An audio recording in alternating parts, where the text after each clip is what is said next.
This has got to be my biggest struggle. Probably my biggest weakness here. Hello, I'm Hayden Bloomfield and welcome to the channel. So in this video, I'm having a conversation with myself, really trying to face reality and do this along with yourself. What I'm doing is, as I've been reading, if you've been keeping up the videos, I've been reading Napoleon Hill's Success Habits. And there's something really great in one of the chapters, talks about a pleasing personality and goes through 25 major factors to having a great personality. So I'm going to evaluate myself to see how I rank myself with these attributes. Do I have them? Is there things that I can improve on? Do I even agree with them? So take some notes, walk along, note along or follow along yourself to see what we think. And stick around because this is only part one. We're going to go through half of them today, half of them in the next one of the next videos that you'll see coming up, because tomorrow is going to be the release of Benevolent Business Series 2, so you won't see part 2 of this video tomorrow because it's going to be Benevolent Business. So make sure to check that out in my conversation with Farzad Meshabi, who was the former Tesla employee. But for now, let's get stuck in and see how honest I can be with myself, because if you know me personally, maybe you can comment below whether or not I'm full of total, or if I'm actually being quite honest about myself and my personality, and if I am self-aware. So let's jump in. Number one, positive mental attitude. I don't think anyone can really question. I always have a positive mental attitude. I've always been quite optimistic. So that is a tick there, let's hope. Number two, flexibility. Given my lifestyle, I never ran my business with flexibility. It was always very rigid and formal. Maybe that's why it didn't really work. But the way I am now especially is everything is quite flexible. I float with the day, how it's going, what my mood is like, what I'm up for, and then it will be based around other people's availability. So creating content is something I can do solitary. It doesn't require any input from anyone else at the moment. And with my business, the gardening that I do myself, again, it's all around my own schedule, so I can be quite flexible with it. And if someone's got time in a day to hang out, whether we're going to go skateboarding or record a podcast episode, whatever it is, I can fit around that, so I can be quite flexible. So I'd say, yeah. Pleasing tone of voice. Maybe I can be a bit too excited at times, but hopefully, overall, I'd give myself a tick there to say, yeah, pleasing tone of voice. But something Napoleon Hill pointed out with this that is quite critical and quite something vital to pontificate on is that he feels this is one of the fundamental flaws in the education system. Again, this book was written decades ago, but it's still, a lot of the information is fundamental and relevant today, many decades later. But talks about school children never being taught how to actually read aloud so they don't come away with that confidence, that strength and astuteness to communicate well, which I think is fundamental in education. It's, as I said, it's not taught. You do aspects of it, or I did aspects of it in school, but it's something that should be drilled in more within the curriculum, as well as many other things that I think should be altered and changed with the school curriculum. Number four, tolerance. I'd rank myself high on this, just the ability to, if you have people with differing views, people are going to challenge me on this, but yeah, I can be stubborn and stuck in my ways, but I will listen. If people, I'm a huge Tesla fanboy, huge Elon fanboy, and I talk about this in my conversation with Farzad and the podcast if you listen to it. But I will sit there and listen to people that are haters or dislike or have a strong distaste for Tesla or Elon and listen to what they say, and often find that it's just because they've read a headline and taken in a bit of the FUD in the media, but otherwise they haven't actually got the facts. Just saying. But otherwise I feel I am quite tolerant, but it's something I could definitely get better at. Number five, keen sense of humour. I'm going to give myself a tick. I'm fun. Aren't I? No, hopefully I am. Hopefully you agree. Number six, I can definitely improve this. Frankness in manner and speech. And it's something I sent out a quote today for some extra works in my business, and just the client just emailed straight back, yep, go ahead. Just swift, quick, concise, to the point, tactful, knew how to communicate. It's just so strong. It shows a lot of leadership skills, I think, and it's something that maybe I did a bit too much, or I went too extreme with it in my business. But I think if you can say something in as less words as possible, then say it. I'd say that while also rambling on a lot, but I don't know, something I can improve on. Number seven, pleasing facial expression. I've never thought much of my own face, so I'd give myself some sort of tick to try and make myself feel good. I don't know. Yeah, sure. Number eight, a keen sense of justice. I think so.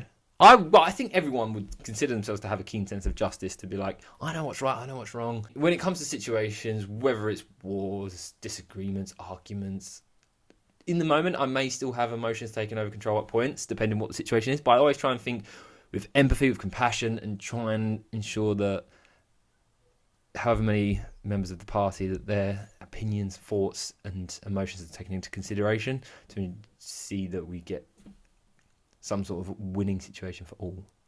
Hopefully everyone's smiling by the end of it. Number 9, sincerity in purpose, or sincerity of purpose, should I say. Again, I think, well, I'm just following my passions now. I'm sincere in everything that I do. The reasons I want to have this channel, I want to create a wonderful channel that's got incredible value for people that are watching, that the videos get better, they just become more entertaining. I can start partnering with people, build a portfolio of content that I can reflect on, and like personally, selfishly, I can feel proud of it, and I can leverage that and hopefully one day in the future monetize it. But selflessly, it's something for people to get value from, to improve their own skills, to learn in something they may not learn. And if, yes, there's plenty of creators on YouTube, but it may just be that I can be one of many that they view. Like, I watch a lot of YouTubers, and it's always nice to have a new one added to the list. So yeah, I think sincerity of purpose. Number 10, versatility. I think this comes into number 2 of like flexibility.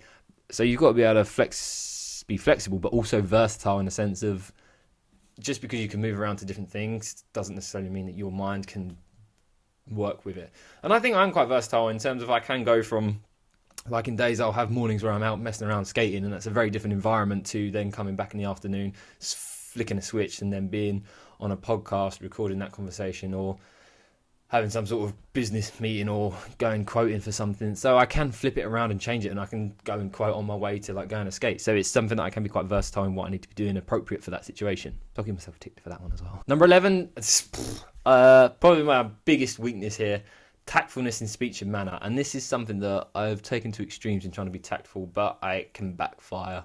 And I've been able to offend people with just coming up with statements because I'm just blunt to the point and a bit too concise. So that's something I definitely need to work on. 12, promptness in decision making. I generally think I'll decide quite quickly, but this echoes from what I said before about sending the quote out to my client and came straight back, decision was made. And Napoleon Hill speaks about when he was proposed with this project of spending 20 years studying, he was able to answer that and to dedicate his time and make that decision very swiftly. And I think it is important to be able to not dilly-dally and be able to make clear decisions and be able to stick by them. 13, faith in infinite intelligence. I didn't really grasp this concept quite too well, but I've realised that there is an infinity in a lot of things in terms of the universe as such.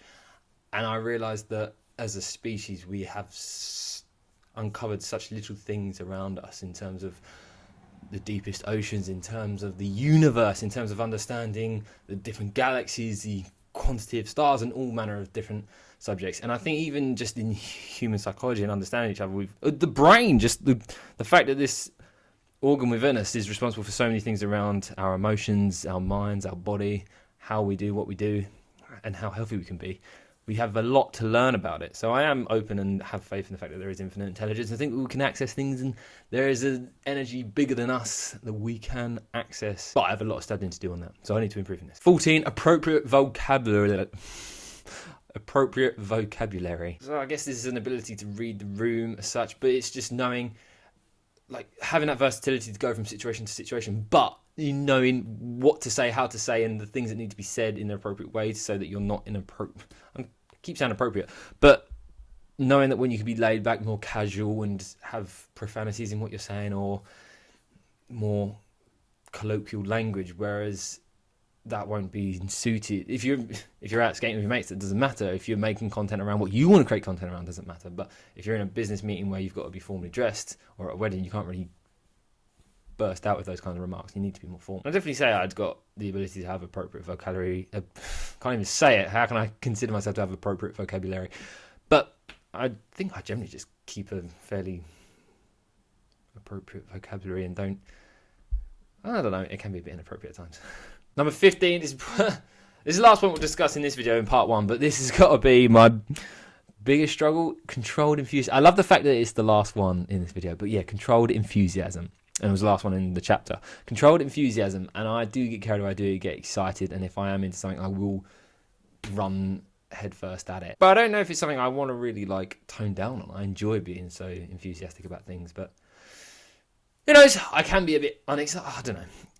What do you think? If you know me, let me know in the comments below. But otherwise, Have you been following along with them though? Have you kept note and sort of evaluated in your own mind? What do you think? Is there things that you need to improve on? What are the things you need to improve on? Or what are the things of your highest strengths?